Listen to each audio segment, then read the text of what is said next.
Hello, my name is James Chandler, and this is a quick summary um, dialogue about my number one disposition and why I feel that this is the disposition that best describes me. And that disposition is compassion. Compassion, which is being sympathetic, showing pity and concern for the sufferings or misfortunes of others. Um, However, when I think of compassion and how I use it um, as I work with students as a paraprofessional at the school I'm working at now, and what I'm going to use for my future endeavors in education, this same disposition, compassion, it goes beyond just looking at the sufferings of others, misfortunes of others, because everyone that you teach are not going to be misfortunate.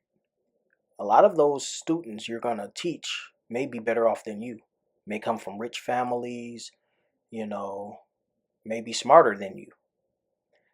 There was a show um, that used to come on, it's still kind of popular.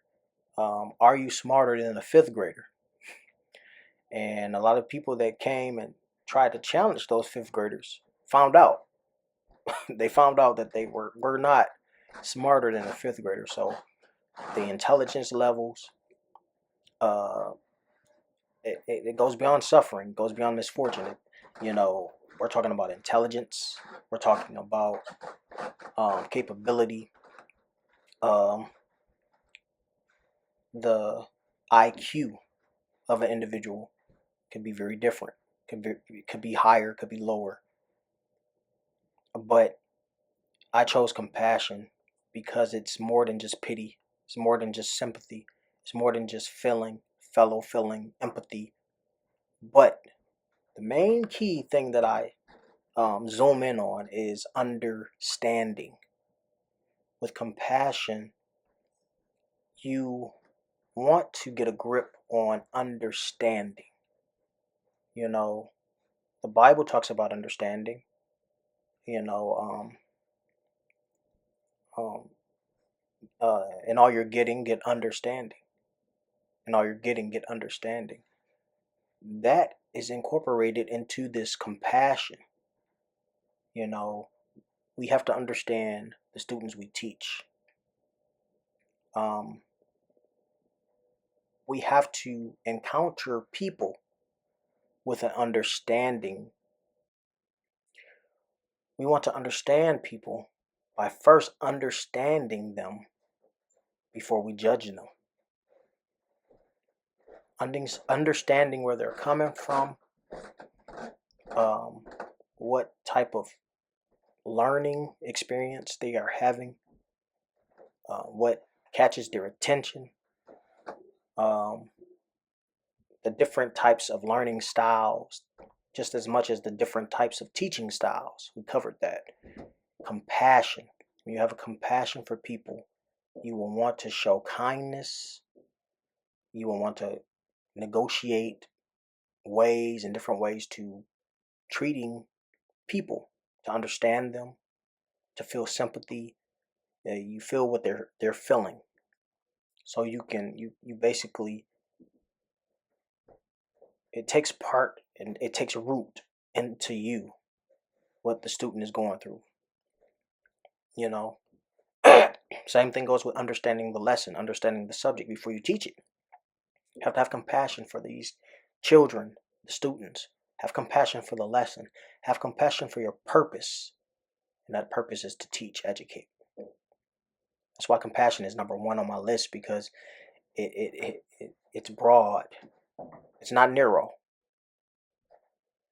It takes root. It heals people. When you're compassionate, people see the compassion. If they don't see the compassion, it's not really, you have to ask yourself, is it really compassion?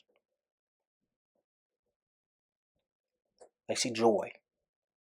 happiness. You know, your way of doing things is the thing, and people will remember that, and that helps people grow. That's why I chose compassion. It helps people grow. Um, it shows care.